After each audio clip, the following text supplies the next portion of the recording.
আমরা যদি আমাদের পার্শ্ববর্তী দেশের কথা বলি, এখন পর্যন্ত বাংলাদেশের নির্বাচন নিয়ে গত কয়েকদিন ধরে তারা নীরব। এই নীরবতাটা কি নিরপেক্ষতা তাদের, নাকি এটা কৌশলগত এক ধরনের সমর্থন চাইবে?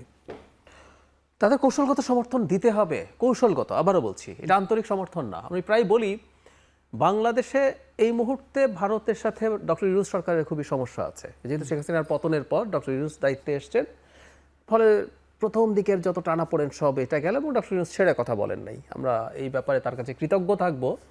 ভারতের সাথে যেভাবে আত্মমর্যাদার ভিত্তিতে ট্রিট করা দরকার ডক্টর ইউনূস সেটা করেছেন। ফলে যেহেতু ভারতের সাথে সম্পর্ক এখন এমন পর্যায়ে গেছে এটা প্রায় তলানিতে, তুলনামূলকভাবে একটা নির্বাচিত সরকার, এটা বিএনপি হোক, জামায়াতে ইসলামী হোক, আপনি খেয়াল করবেন জামায়াতে ইসলামীও ওই যে জামায়াতে ইসলামের আমির ফেনী বাদ করা নিয়ে বলছেন যে ভারতের সাথে আলোচনা করে এরকম সিদ্ধান্ত নিতে চাইবেন। আমি মনে করি যে ক্ষমতায় আসবে তাকে এনগেজ করতে হবে ভারতের সাথে, ভারতেরও করতে হবে। আবার বলছি এনগেজমেন্ট মানে কিন্তু হাসিনা হয়ে যাওয়া না। আমি প্রায় কথা বলি, আপনি 25% হাসিনা হয়েও ক্ষমতায় থাকতে পারবেন না, বাংলাদেশের মানুষ আপনাকে ছুঁড়ে ফেলে দেবে। কিন্তু ভারত আসলে গণতান্ত্রিক শক্তিশালী একটা বাংলাদেশ পছন্দ করবে না, কখনো করবে না। সেখানে আমাদের নির্বাচনের সময় চুপ থাকা আসলে যে তার এটাকে ধরো কৌশলগত, যে ঠিক আছে একটা নির্বাচিত সরকার আসুক, দেখি আমরা কিছু এনগেজমেন্ট করতে পারি কিনা।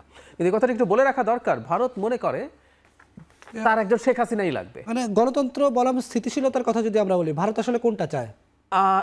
হাসিনার মতো স্থিতিশীলতা চায়। কেন বলছি, শেখ হাসিনা আবার একজন শেখ হাসিনাকে খুঁজবে ভারত, শিওর থাকেন আপনি। এখন শেখ হাসিনা পাওয়ার শর্ত কি? একটা গণতান্ত্রিক বাংলাদেশে কোনোদিন আর একটা শেখ হাসিনা তৈরি হবে না, ফুল স্টপ। কেউ একজন যদি মনে করেন আমি শেখ হাসিনা হতে যাব এবং দেশে যদি নির্বাচন থাকে, উনি জনগণের মতামতের বিরুদ্ধে যেতে পারবেন না। ফলে ভারতের জন্য সবচেয়ে ভালো হচ্ছে স্থিতিশীলতা বটেই। শেখ হাসিনা যে স্থিতিশীলতা রেখে, স্বৈরাচারের অধীনে একটা অসাধারণ স্থিতিশীলতা থাকে না? নর্থ কোরিয়াতে 3 পুরুষ ধরে একটা দেশ অসাধারণ স্থিতিশীল আছে না? জি। তো ওই স্থিতিশীলতা ভারত চায়।